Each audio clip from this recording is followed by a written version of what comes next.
আপনার কি রাত্রে ঘুম হয় না? আপনি কি প্রায় রাতই জেগে কাটান? হ্যাঁ, ভারতে প্রতি বছর প্রায় 1 কোটিরও বেশি মানুষ ইনসোমনিয়া বা অনিদ্রা রোগের শিকার হন।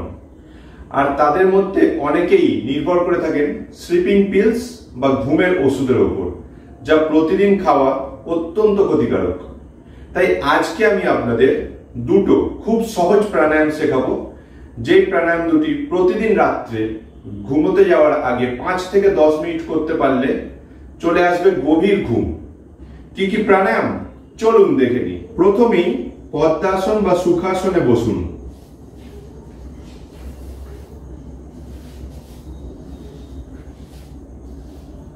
এরপর 2 হাত জ্ঞান মুদ্রায় নিয়ে 2 হাঁটুর ওপরে রাখুন। তারপর নাক দিয়ে বুক ভরে নিঃশ্বাস নিন।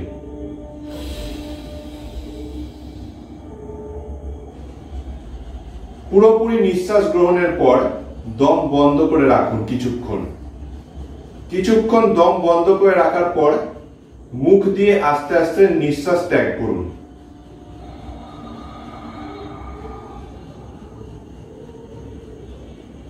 আবার করছি, দেখুন। নাক দিয়ে বুক ভরে নিঃশ্বাস নিলাম, দম বন্ধ করে কিছুক্ষণ আটকে রাখলাম নিঃশ্বাসটাকে, তারপর মুখ দিয়ে আস্তে আস্তে নিঃশ্বাস ত্যাগ করলাম। এই প্রাণায়ামটি করার সময় সর্বদা চোখ বন্ধ রাখুন। এই প্রাণায়ামটি করার পর আমরা করব অনুলোম বিলোম প্রাণায়াম। ঠিক একইভাবে পদ্মাসন বা সুখাসনে বসে 1 হাত জ্ঞান মুদ্রায় রেখে অন্য হাত দিয়ে ডান নাক চেপে বাঁ নাক দিয়ে নিঃশ্বাস নেব।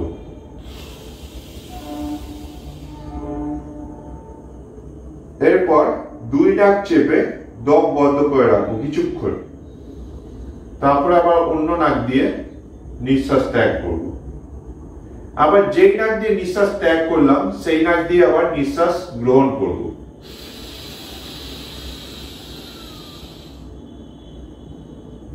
আবার 2 নাক বন্ধ করে কিছুক্ষণ দম বন্ধ রাখবো, তারপর আবার অন্য নাক দিয়ে নিঃশ্বাস ধীরে ধীরে ত্যাগ করব। এইভাবে করুন অন্তত 5 থেকে 10 মিনিট। এই দুটি প্রাণায়ামই চোখ বন্ধ করে অবশ্যই করুন এবং প্রতিদিন রাত্রেবেলা ঘুমোতে যাওয়ার আগে 5 থেকে 10 মিনিট, দুটোই 5 থেকে 10 মিনিট করে করুন। দুটো ব্যায়ামই, এই দুটো ব্যায়াম 5 থেকে 10 মিনিট করতে পারলেই গভীর ঘুম চলে আসবে।